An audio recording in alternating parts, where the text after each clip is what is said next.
वालेकुम। Hello guys, मैं हूं गुलजार अहमद। मैं मोहम्मद हूं। आप देख रहे हैं जी ऑथेंटिक रिएक्शन यूट्यूब चैनल। आपका हमारे चैनल पर स्वागत है। वेलकम, नमस्ते। अगर आप देखना चाहते हैं इसी तरह के ऑथेंटिक रिएक्शन वीडियोस, आप हमारा चैनल जरूर सब्सक्राइब करें, लाइक करें, शेयर करें, यूं ही अपना प्यार दिखाते रहें। चलो देखते हैं ये लोग सारे की वीडियो है। पहले देखते हैं वीडियो, उसके बाद देते हैं अपना रिएक्शन। नमस्कार दोस्तों, डीडी रेड के एक और रिएक्शन वीडियो में आप सभी का स्वागत है। मैं हूं आलोक। तो आज जो वीडियो मैं लेकर आपके लिए आया हूं वो वीडियो है सना अमजद का, और इसका टाइटल है interview of Hindu community in Pakistan, issues faced by them aggressive reaction, कुछ ऐसा है। तो चलिए देखते हैं भाई कि सना ने किसी पाकिस्तानी हिंदू से बात की है और उनका क्या कहना है। चलिए देखते हैं। नाज़रीन, अक्सर आप लोग मुझसे शिकायत करते हुए नज़र आते हैं कि सना, आप पाकिस्तान में रहने वाली माइनॉरिटीज़ के इंटरव्यूज़ क्यों नहीं करते, आप पाकिस्तान में रहने वाली हिंदू कम्युनिटी को सामने क्यों नहीं लाती। तो आज मेरे साथ अक्षत कुमार मौजूद है जिनका ताल्लुक हिंदू कम्युनिटी से है। आज हम उन तमाम सवालों पर इनसे बात करेंगे जो आप कमेंट्स में हमसे करते हैं। तो आइए वक्त को ज़ाया किए बगैर इनके जानिब बढ़ते हैं। नमस्ते, कैसे हैं आप? नमस्ते, अस्सलाम वालेकुम। वालेकुम अस्सलाम। अक्षत कुमार, आपके नाम का मतलब क्या है?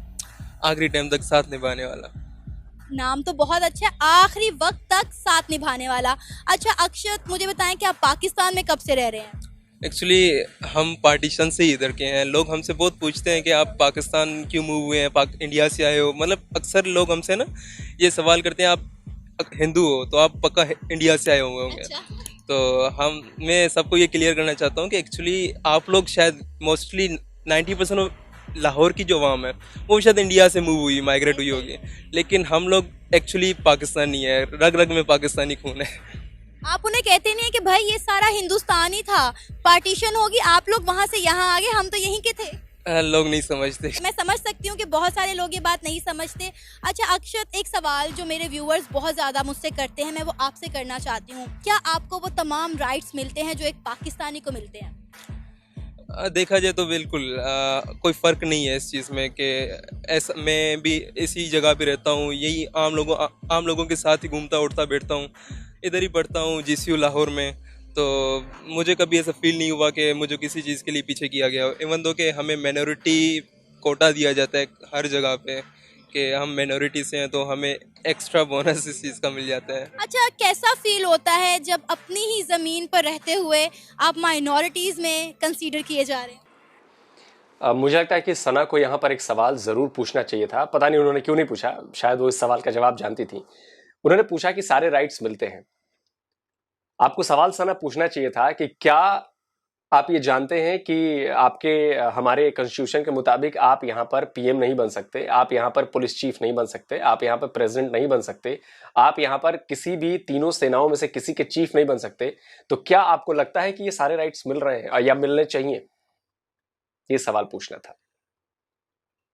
लेकिन ठीक है, अच्छी बात है। और देखिए, वो पाकिस्तानी है, पाकिस्तान के लिए ही बात करेंगे और बिल्कुल बात करनी भी चाहिए, इसमें कोई दो राय नहीं है। भाई पाकिस्तान उनका वतन है, वो पाकिस्तान के रहने वाले हैं। लेकिन हाँ, जहां पर कमी है उसकी बात जरूर करनी चाहिए थी। और मुझे लगता है कि सना को बकौल मेजोरिटी ये सवाल पूछना चाहिए था कि भाई मैंने सवाल पूछा तो सही कि राइट्स मिलते हैं, आपने कहा, लेकिन क्या आप यहाँ के पीएम बन सकते हैं कभी?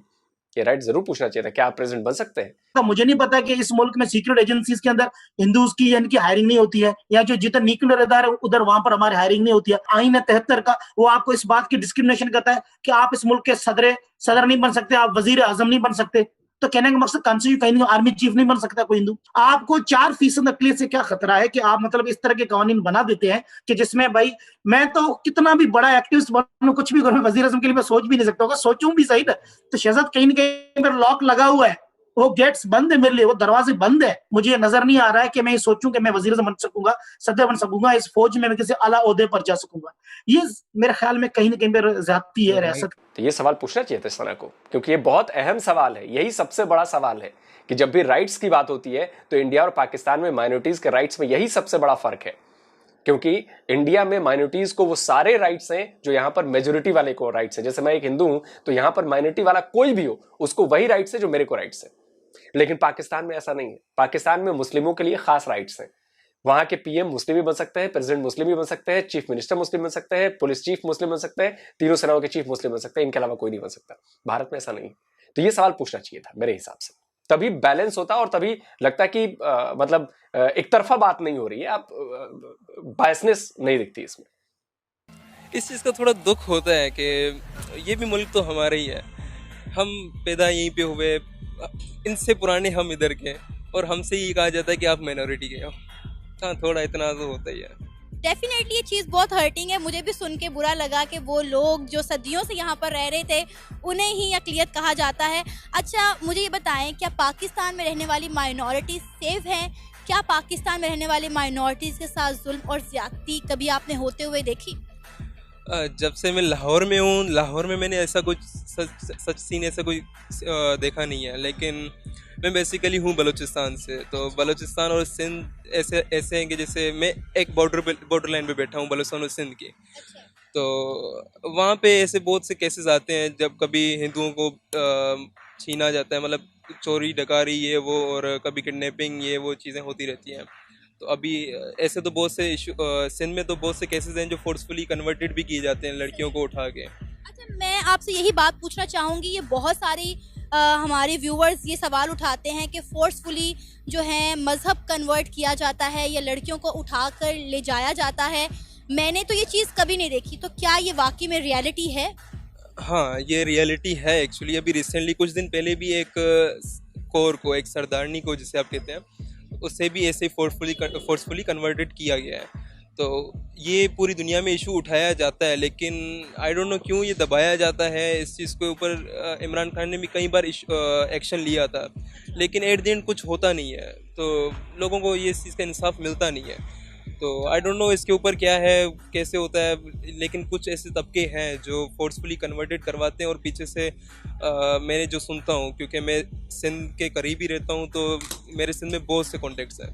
तो ऐसे सुनने में बहुत आता है कि किसी को उठाया गया तो बाद में उसको ही ब्लैकमेल किया जाता है कि आपने कोर्ट में, क्योंकि केस चला जाता है, कोर्ट तक आता है, तो वहाँ उसको ब्लैकमेल किया जाता है कि आपने फैमिली को ये कोर्ट के सामने ये कहना है कि मैं खुद ही हुई हूँ, वरना आपकी फैमिली को मारा जाएगा। ये वो बहुत से ऐसे केसेस देखे जाते हैं। कोई ये है सच्चाई। देखिए, इस हिंदू भाई ने सच बोला ना। देखिए, दिक्कत है तो बात करनी चाहिए।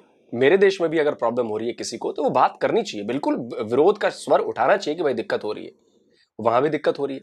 और ये तो बात पूरी दुनिया जानती है। मतलब मुझे लगता है कि इंटरनेशनल मीडिया में भी ये खबरें गई हैं कि भाई हर साल 1000 से ज़्यादा हिंदू लड़कियों, या मतलब ज़्यादातर हिंदू लड़कियों को वहाँ पर जबरन उठाया जाता है, किडनैप किया जाता है, इस्लाम धर्म कबूल करवाया जाता है। नाबालिग लड़कियां हैं, उनकी बड़े बड़ों से शादी करा दी जाती है। आपके यहाँ की मीडिया ने भी ये बात कई बार उठाई है कि भाई ऐसा काम हो रहा है सिंध वाले इलाके में, कन्वर्जन हो रहा है, फोर्स्ड कन्वर्जन हो रहा है, ये सारी चीज़ें हो रही है। अभी हाल ही में मुझे लगता है कि 1-2 दिन के भीतर खबर आई थी कि एक लड़की को उठा लिया गया है। ट्विटर पर ट्रेंड चल रहा था, बड़ा लोग परेशान थे। इसके अलावा भी और भी कई सारी जगहें हैं जहाँ पर माइनॉरिटीज़ के साथ जुल्म हो रहा है। ये बात इसमें कुछ वो नहीं है। और देखते हैं कि आगे और क्या बात करते हैं। ऐसा वाकया बलूचिस्तान या सिंध में जिसने आपको झंझोड़ के रख दिया हो माइनॉरिटीज़ के साथ? अभी कुछ टाइम पहले की बात है, चांद का मेडिकल कॉलेज लारकाना, नम्रता कुमारी, वो सोशल वर्कर थी, उसके साथ भी यही फांसी पे, मतलब आई डोंट नो, मैंने जो सुना है वो ये है कि रेप हुआ उसका, फिर उसको मारा गया, लेकिन एट द एंड बाद में ये बताया कि इसने सुसाइड किया है। तो वी रियली डोंट नो कि इसके पीछे क्या है, मैं ऐसे जजमेंट नहीं कर सकता, लेकिन इसके पीछे जो हमने यही सुना था, इसके प्रोटेस्ट भी बहुत हुआ था कि क्या है, उस टाइम ऐसे लगता था कि जैसे वी आर नॉट सेफ। और इवन दो कि हम अपनी सिस्टर्स को, हम अपने जो भी पढ़ते हैं, हिंदू गर्ल्स हो गई, बॉयज़ हो गए, even though we were not safe, हम ऐसे फील कर रहे थे। जब इस तरह का कोई इंसिडेंट होता है तो कितना इनसिक्योर और कितना डरा हुआ फील करते हैं आप लोग? बस ऐसे दिल करता है कि हम पाकिस्तान में ही क्यों पैदा हुए। हाँ, इस चीज़ से फिर खौफ आता है बहुत कि मतलब क्या हो रहा है इस माशरे में, कि कैसे हम लोग सरवाइव कर पाएंगे, हम अपनी सिस्टर्स को किसी को कैसे पढ़ा पाएंगे बाहर, क्योंकि हमारे वहाँ तो ऐसी फैसिलिटीज़ नहीं है कि हम एजुकेशन किसी को प्रोवाइड कर सकें। इसलिए मैं इधर लाहौर आया। ऐसे ही अगर मैं, अब मेरी सिस्टर है या मेरे वहाँ के कितने भी हिंदू कम्युनिटीज़ के लोग हैं, अगर वो पढ़ना चाहते हो तो उनके ख्वाब इसलिए टूट जाते हैं क्योंकि वहाँ पे कुछ है नहीं, फैसिलिटीज़ नहीं दी जाती, उनको मूव आगे ही माइग्रेट ही करना पड़ता है। तो ओबियसली सारी फैमिली तो माइग्रेट नहीं कर पाती, उनके बिजनेसेस हैं, क्या है क्या कैसे है, तो ओबियसली एक ऐसा बैचलर करके निकलना होता है। तो वही बाद में ऐसे इंसिडेंट सुन के तो दिल भेज जाता है। वहाँ पे सब कुछ, ये फैसिलिटीज़ की जो आपने बात की कि वहाँ फैसिलिटीज़ नहीं है, तो फैसिलिटीज़ वहाँ पर सिर्फ हिंदू कम्युनिटी के लिए नहीं है या सबके लिए ही नहीं है? जहाँ मैं रहता हूँ वहाँ तो किसी के लिए भी नहीं है। कभी सोचा नहीं, ये सब जब होता है तो कभी एक बार भी नहीं सोचा कि यार यहाँ से चलो हिंदुस्तान चलते हैं वापस? नहीं, हिंदुस्तान जाने का तो मैंने कभी नहीं सोचा था, लेकिन मैंने यहाँ से फॉरेन कंट्री जैसे जस्ट लाइक कनाडा और ऑस्ट्रेलिया का कई बार सोचा था कि मैं जाऊँगा। तो एक मैंने कनाडा अप्लाई भी किया था, लेकिन मेरी वीज़ा अनफॉर्चुनेटली रिजेक्ट हो गई थी, तो वरना मैं बैचलर मेरा वहीं पे होना था। यहाँ पे जो आपके इवेंट्स सेलिब्रेट किए जाते हैं, क्योंकि यहाँ पे सोशल मीडिया पे, मेन स्ट्रीम मीडिया पे बहुत ज़्यादा हाईलाइट किया जाता है कि पाकिस्तान में रहने वाली माइनॉरिटीज़ बड़े मजहबी जोश व खरोश के साथ जो है अपने त्यौहार मना रहे हैं, दिवाली सेलिब्रेट कर रहे हैं, होली मना रहे हैं, नवरात्रि सेलिब्रेट की जा रही है। मैंने भी बहुत सारी ऐसी चीज़ें जो हैं वो कवर की हैं, पार्टिसिपेट भी किया है। तो क्या वो आप लोग उसी तरह से सेलिब्रेट करते हैं जिस तरह पार्टीशन से पहले थी? ऐसा तो नहीं कह सकते जैसे पार्टीशन से पहले थी, क्योंकि पार्टीशन से पहले जैसे आप अभी इंडिया की देखो तो वहाँ पे जिस तरह मनाया जाता है वहाँ पे हम इस तरह तो नहीं मनाते, लेकिन हमें गवर्नमेंट अपनी तरफ से 100% देती है। इस चीज़ का मैं बहुत थैंकफुल हूँ गवर्नमेंट का कि वो हमें किसी चीज़ के लिए रोकती नहीं है। हमें इवन दो लास्ट टाइम मैंने जो होली मनाई है लाहौर में ही, वो हमने गवर्नर हाउस में मनाई थी। उन्होंने हमें इनवाइट किया था, बल्कि कुछ चैरिटी ऑर्गेनाइजेशंस ने मिल के। तो ये हमें इस चीज़ से लिए कभी रोका नहीं जाता, हम खुल के मनाते हैं। लेकिन ये है कि माइनॉरिटी होने के बावजूद तो हमें कुछ लिमिट तक एक जगह मखसूस करके मनाना पड़ता है। हम खुल के वैसे नहीं मना पाते जैसे इंडिया में मना। अब इंडिया की आप वीडियोस ओपन करो कैसे फेस्टिवल्स मनाए जाते हैं, तो हम उसी तरह नहीं मना पाते, लेकिन हम अपनी तरफ से वैसे मनाते हैं जैसे हम बचपन से मनाते आ रहे हैं, और बहुत ही धूमधाम से मनाते हैं। मतलब लिमिटेड मनाते हैं। देखिए अब क्या फर्क है, अब ये बंदा कह रहा है कि हम मनाते हैं, हम विश्वास कर रहे हैं, लेकिन यही चीज अब यहाँ के मुसलमान कहते हैं ना कि हम भी आजाद हैं, हम भी अपनी पूरी तरह से चीज मना रहे हैं। और ये तो आपने एक हिंदू, मतलब कई सालों में मैंने एक हिंदू का इंटरव्यू देखा है, और यहाँ से सैकड़ों मुसलमानों के इंटरव्यू यूट्यूब पे मौजूद है, और उन वीडियोस को देख के पाकिस्तानी लोग कहते हैं कि ये फर्जी वीडियो है। वो मानने को तैयार नहीं होते कि जी हिंदुस्तान में मुसलमानों को आजादी है। अभी ईद बीती है, उन लोगों को लगा नहीं कि ईद वहां पे मनाते होंगे लोग, और यहाँ से मैं तस्वीरें मतलब इतनी ज्यादा है कि मैं क्या बताऊं, लेकिन तब भी लोग नहीं मानते। जबकि मैं मान रहा हूं कि ये भाई मनाता होगा, ठीक है, जिस तरह इंडिया में मनाया जाता है उसके मन में दिल में कसक होती होगी कि यार इंडिया में कितने शानदार तरीके से मनाया जाता है, हम नहीं मना पा रहे हैं। वो ठीक बात है, लेकिन मना तो रहा है, और हम इस बात को भरोसा कर रहे हैं कि जी मनाता है। लेकिन पाकिस्तान के मुसलमान कभी इस बात पे हमारी भरोसा नहीं करते, तो कभी नहीं भरोसा करते कि हिंदुस्तान के मुसलमान जो है वो ठीक से मना रहे हैं। अभी दिसंबर में भी आपका कोई फेस्टिवल आ रहा है, मेरा ख्याल है कटास राज में सब आते हैं हिंदुस्तान से पाकिस्तान उधर विजिट करने के लिए। हाँ, कटास राज में आते हैं इंडिया से एक जत्था आता है, लेकिन अनफॉर्चुनेटली पाकिस्तानी हिंदुओं को वहाँ पे नहीं छोड़ा जाता उस टाइम में, क्योंकि वहाँ पे जब आते हैं तो वो सिक्योरिटी रीजंस बता के पाकिस्तानी हिंदुओं को ही यहाँ वहाँ पे अलाउ नहीं किया जाता। लेकिन उसके बाद आना जाना होता रहता है, लोग आते मिलने नहीं दिया जाता कि आप बात मत करो, कहीं कोई अपनी बात शेयर कर देगा, कहीं कोई चीज हो जाएगी, तो मिलने मत दो, दीवार खड़ी कर दो। मिलने मत दोगे तो एक्सचेंज नहीं होगी बातें, ये है बेसिकली। जाते हैं, लेकिन ऐसी फैसिलिटीज़ वहाँ पे पता नहीं क्यों प्रोवाइड नहीं की जाती। यही सेम चीज़ अगर आप देखा जाए तो नानकाना साहिब में भी मेला आता है, तो वहाँ पे सारी फैसिलिटीज़ दी जाती हैं, लेकिन कटास राज में क्यों नहीं दी जाती, ये क्वेश्चन मार्क है, ये मुझे भी नहीं पता। मजहब की वजह से बहुत सारे फसादात होते हैं, बहुत सारे इंडिया में भी देखने को मिलते हैं, पाकिस्तान में भी देखने को मिलते हैं, मतलब ऑल ओवर द वर्ल्ड हमें ये चीज़ देखने को मिलती है। तो ये मजहबी इख्तलाफात आपको क्या लगता है किस तरह ख़त्म किए जा सकते हैं कि हम इंसानियत की बुनियाद पर जज किए जाएं, ना कि मजहब की बुनियाद पर कि आप हिंदू हैं मैं मुसलमान हूँ? देखा जाए तो रेसिज्म पूरी दुनिया में है इस चीज़ के ऊपर, कहीं ब्लैक एंड वाइट का हो रहा है, कहीं माइनॉरिटीज़ और रिलीजन्स के ऊपर हो रहा होता है। इसको टैकल डाउन कैसे किया जाए, ये तो इंसानियत के ऊपर है कि आपको आपका मज़हब क्या सिखा रहा है। आपको एक्चुअली मैंने जितना इस्लाम पढ़ा है, मैं बचपन से पाकिस्तान में रह रहा हूँ, तो मैंने भी इस्लाम को बहुत स्टडी किया है, तो वो भी एक इंसानियत सिखा रहा होता है। वो भी आपको ये सिखा रहा है कि अगले इंसान की भी इज़्ज़त करो, खुद भी इज़्ज़त, ताकि आपके अमाल आपके दिखाते हैं कि आप कैसे हो और आपका मज़हब कैसा है। तो एक्चुअली सेम चीज़ हमारे मज़हब में भी यही है। हमारे मज़हब को शायद आजकल बहुत ही एक अलग नज़रिए से देखा जाता है, लेकिन इट्स नॉट लाइक दैट जैसे आप समझते हैं। तो एक ये साइकोलॉजी है पीछे। खैर, तो इसको बस इंसानी वे से देखा जाए कि हर इंसान इंसान है, किसी को मज़हब के लिहाज से ना देखा जाए कि वो हिंदू है वो मुसलमान है। तो अगर ये देखा जाए कि ये भी अगला इंसान है और मैं भी इंसान हूँ, उसको कोई दो सींग नहीं है, तो वी आर सेम। वो इंडियन जो इस वक्त आपको देख रहे हैं, आप उन्हें क्या पैगाम देना चाहेंगे जिनके दिमागों में ये सोच नक्श हो चुकी है कि पाकिस्तान में रहने वाली माइनॉरिटीज़ सेफ़ नहीं है, उनको उनके राइट्स नहीं दिए जाते, उनको आज़ादी हासिल नहीं है। हालांकि नो डाउट हम भी यहाँ पे एक फूड स्ट्रीट में बैठे हुए आपस में बातचीत कर रहे हैं। मैं बताऊं आपको, तो मैंने ना 2019 में, पता नहीं 2017 में, एक कोरा पे किसी का सवाल था इंडिया से, क्या पाकिस्तानी हिंदू पाकिस्तान में रहने पे फ़ख्र फील करते हैं या नहीं। मैंने उसका रिप्लाई दिया था कि शायद आप लोग इतना खुश नहीं होंगे इंडिया से जितना हम पाकिस्तान से खुश हैं, क्योंकि ये हमारी मदरलैंड है। तो हम इसको इतना प्यार करते हैं जितना शायद आप इंडिया से भी ना करते हो, भाइयों और बहनों वहाँ के जो भी हो। तो मैं आपको ये पैगाम देना चाहता हूँ कि हम बहुत खुश हैं यहाँ पे। ये नहीं कि हमारे ऊपर टोटल जुल्म हो रहा है या कुछ भी जुल्म, कुछ ऐसा वैसा कोई सीन नहीं है। ऐसी वैसी जगह हर जगह पे हो रहा होता है, कभी चीन मार, कभी ये आपके इंडिया में भी हो रहा है, हमारे पाकिस्तान में भी होता रहता है। ये तो आम मुसलमानों के साथ भी यहाँ पे होता है। तो हम जो आप समझते हैं कि हम खुश नहीं हैं, तो एक छोटा सा पैगाम ये है कि हम बहुत खुश हैं इस चीज़ पे। हम फ़ख्र करते हैं कि हम पाकिस्तानी हैं, और मेरा ही तो हमेशा से ये ख्वाब रहा है कि मैं कुछ ना कुछ पाकिस्तान के लिए कंट्रीब्यूट करूं। इवन दो अभी मैं एक स्टार्टअप शुरू करने वाला हूं, तो स्टार्टअप का भी मेरा भी एक जो आगे की 20 साल आगे की सोच के जो मैं काम कर रहा हूं ना, तो यही है कि मैं पाकिस्तान की इकोनॉमी में क्या कंट्रीब्यूट कर सकता हूं, मैं पाकिस्तान को किस लेवल पे ले जा सकता हूं, अपने छोटे से स्टार्टअप को कितना बड़ा कर सकता हूं एक पाकिस्तान के लिए। तो हमेशा से मेरी सोच भी यही रहती है कि मैं पाकिस्तान के लिए कुछ करूं, ना कि मैं इंडिया के लिए। तो हम पाकिस्तानी हैं, तो हम पाकिस्तानी सोच रखते हैं और पाकिस्तान के लिए सोचते हैं। जी, तो आज हमारे साथ अक्षत कुमार मौजूद हैं, जिनसे मैंने बहुत सारे सवाल किए।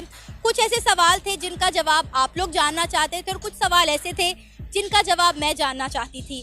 उम्मीद है आपको आपके तमाम सवालों का जवाब मिल गया होगा। अगर अभी भी आपको आपके सवालों का जवाब नहीं मिला तो अक्षत कुमार की इंस्टा आईडी का लिंक नीचे डिस्क्रिप्शन में मौजूद है। आप पर्सनली भी इनसे सवाल कर सकते हैं और अपनी ये राय आप तक पहुंचा सकते हैं।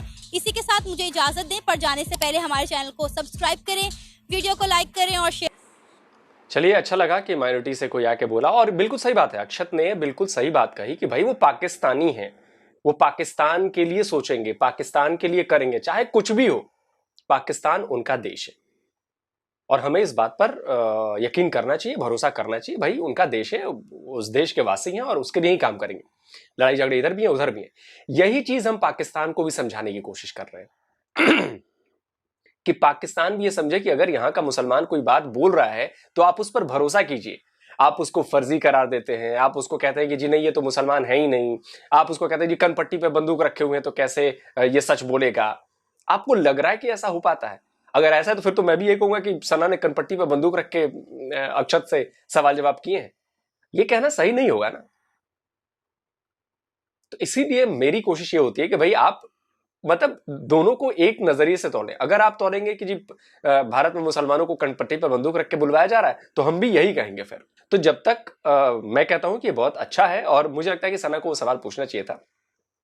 अक्षत से मैं कोशिश करूंगा ये सवाल पूछने की कि भाई क्या आप ये ख्वाब देख सकते हैं कि आप पाकिस्तान के किसी दिन पीएम बन जाए, या आपकी कम्युनिटी का कोई भी बंदा पीएम बन जाए? क्या ये ख्वाब देख सकता है? प्रेसिडेंट बनने का ख्वाब देख सकता है? एयरफोर्स और इसमें लेफ्टिनेंट जनरल और चीफ बनने के ख्वाब देख सकता है? ये सवाल जरूर पूछूंगा मैं। अगर अक्षत कभी चाहें बात करने के लिए तो मैं पूछूंगा जरूर। दूसरी बात, इंटरव्यू अच्छा था और जाहिर सी बात है प्रॉब्लम्स थी। उन्होंने बताया, खुल के बताया कि जी पूरी तरह माइनॉरिटीज में खुश नहीं है, लिमिटेड तौर पर अपने त्यौहार मना सकते हैं। प्रॉब्लम्स हैं माइनॉरिटी के साथ, सिंध में प्रॉब्लम्स हो रही हैं, लड़कियों को उठाया जाता है, उनका धर्म परिवर्तन कराया जाता है, प्रॉब्लम्स है, डर लगता है उन्हें भी। लेकिन चूंकि उनका देश है तो जाहिर सी बात है उनका देश है, अब डर लगे चाहे कुछ भी लगे, देश तो उनका है, अब वो रह रहे हैं। हालांकि उन्होंने ये भी बता दिया कि उन्होंने कोशिश की थी देश से बाहर चले जाने की, लेकिन बेचारे सक्सेसफुल नहीं हो पाए। मुझे याद आया कि रमेश कुमार है शायद वहां पे, माइनॉरिटी के एमएनए है शायद, वो क्या कह रहे थे पाकिस्तान में मंदिरों के बारे में और बाकी चीजों के बारे में, जरा वो सुनवा देता हूं। कि 1830 1288 मंदिर हैं, 521 गुरुद्वारे हैं। 1830 में से 31 मंदिर और गुरुद्वारे फंक्शनेबल हैं। 30 पहले थे, एक अभी सियालकोट में खुला, 31 हुआ। और हमने एक सियालकोट वाले को खोल के हमने ऐसी तारीख दिखा दी, फिर हमने ये नहीं बताया कि 1830 मंदिर में से 31वां मंदिर खुला है। आज भी 1799 मंदिर गुरुद्वारे उनके ऊपर कब्जे हैं और उनके ऊपर जो पूरी जो इंतजामिया बैठी है, क्योंकि हिंदू कोई अहल नहीं है। और पाकिस्तान में यह कहा गया है कि मुसलमान ही जो है वो मंदिरों का और गुरुद्वारों का बनेगा, और मुसलमान ही जो है वो माइनॉरिटी का मिनिस्टर बनेगा, क्योंकि उसको पता है कि हिंदुओं का त्योहार किस दिन होता है। सुन लिया आपने? तो इससे भी आपको अंदाजा मिलेगा कि पाकिस्तान में माइनॉरिटीज के साथ क्या होता है, क्या होता आया है और क्या होने की संभावना है। तो जल्दी हाजिर होता हूं एक और नए वीडियो के साथ। नमस्कार, जय हिंद।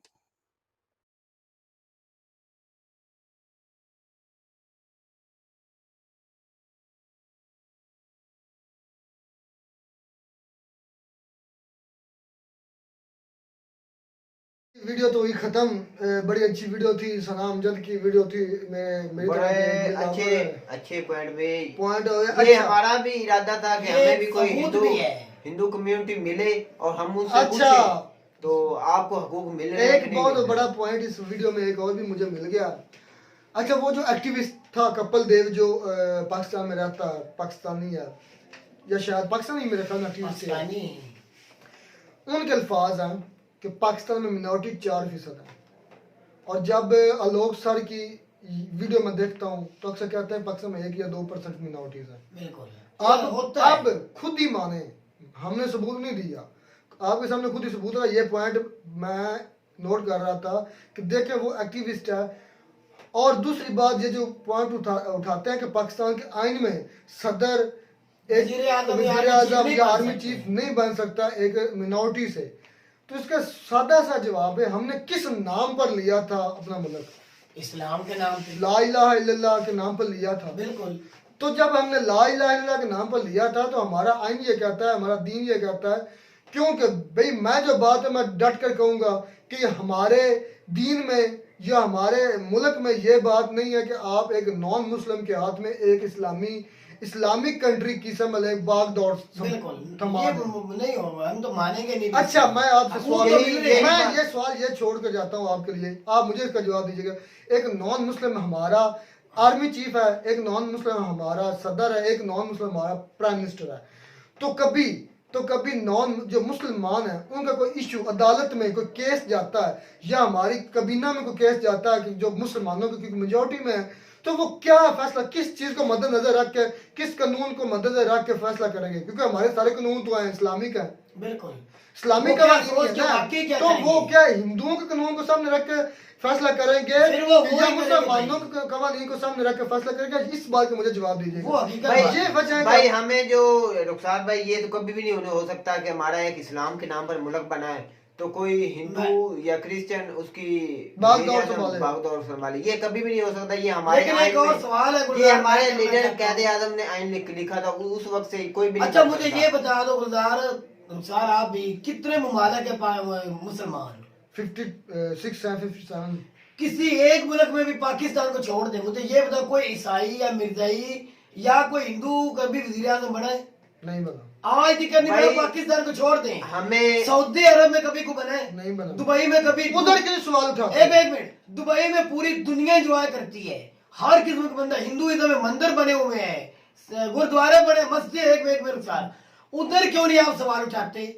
क्यों नहीं उठाते? सऊदी अरब पे सवाल क्यों उठाते? ईरान पे सवाल क्यों उठाते? तुर्की के पर क्यों सवाल? तुर्की के क्यों उठाते? मुसलमान ही नहीं, एक पाकिस्तान के आप क्यों उठती है? वो क्यों?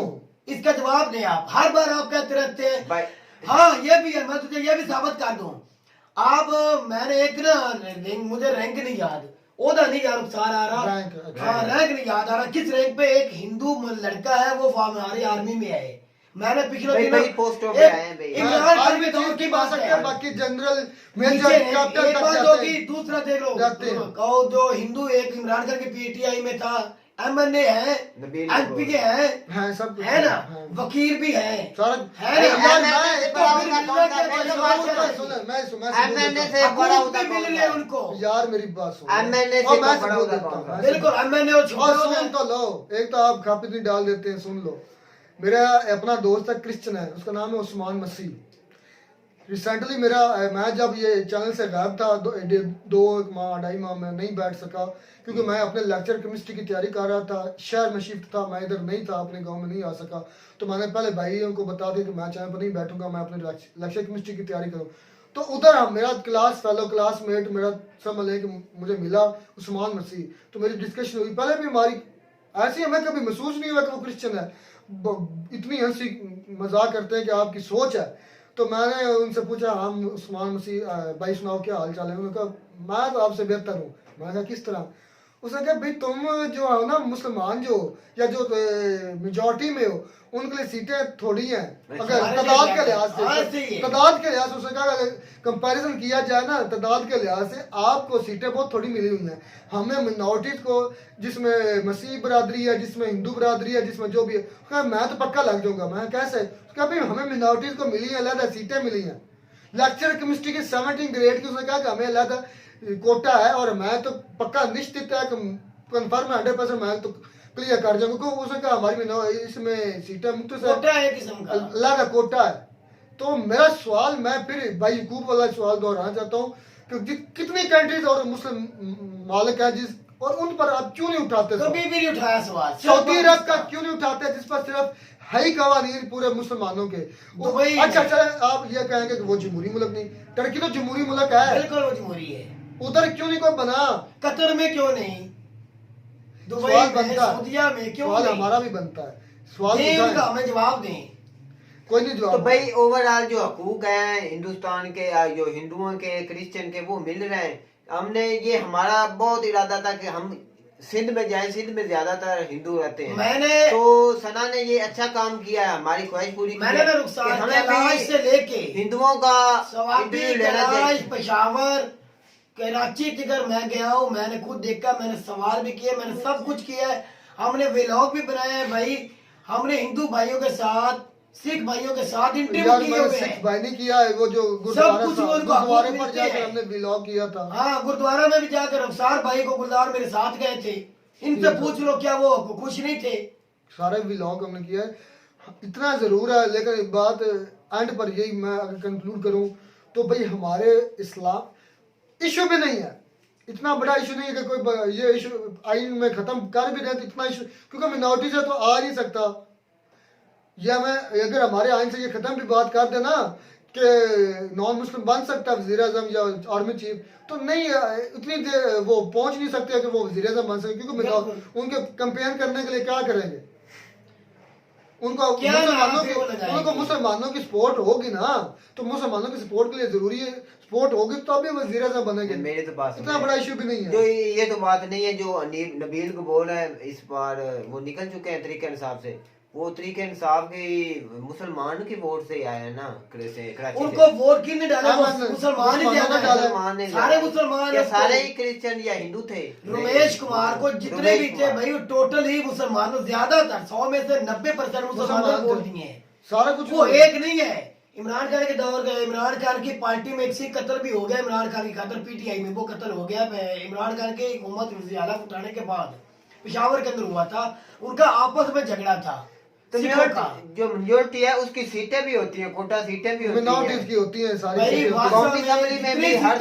ज्यादातर जो ईसाई है ना भाई, उनको टोटल उनकी सीटें यार सारी जितनी मिनॉरिटी सबको मिलती है। बात मुख्तसर ये है, मैं अपने इंडियन भाई से कहूंगा, अपने जितने भी मेरे इंडियन व्यूवर्स हैं उनसे ये सवाल हमारा एंड पर ये है कि 57 कंट्रीज हैं, हमने कभी मुसलमानों ने या पाकिस्तानियों ने कभी किसी कंट्री में जो इंडिया के अलावा हिंदू कंट्रीज और भी है जिसमें हिंदुओं की मेजॉरिटी है, कभी हमने भी कहा कि उधर मिनॉरिटीज को हकूक नहीं मिल रहा है इंडिया के अलावा? हमने भी कभी एक सवाल उठाया, आप पाकिस्तान की तरफ ही उंगली क्यों करते हैं? बाकी 56 कंट्रीज आपको क्यों बोलती हैं जो कि इस्लामिक कंट्रीज हैं? सवाल ये इसका जवाब है, इसका जवाब अगर किसी के पास ठोस हो सबूत तो जरूर दें। हम वेट कर रहे हैं। उम्मीद करते हैं आपको हमारी वीडियो अच्छी लगी होगी। अगर वीडियो अच्छी लगी हो तो हमारे चैनल को जरूर सब्सक्राइब कीजिएगा। मिलता है नई वीडियो में एक नया टॉपिक के साथ, तब तक दीजिए इजाजत। अल्लाह हाफिज।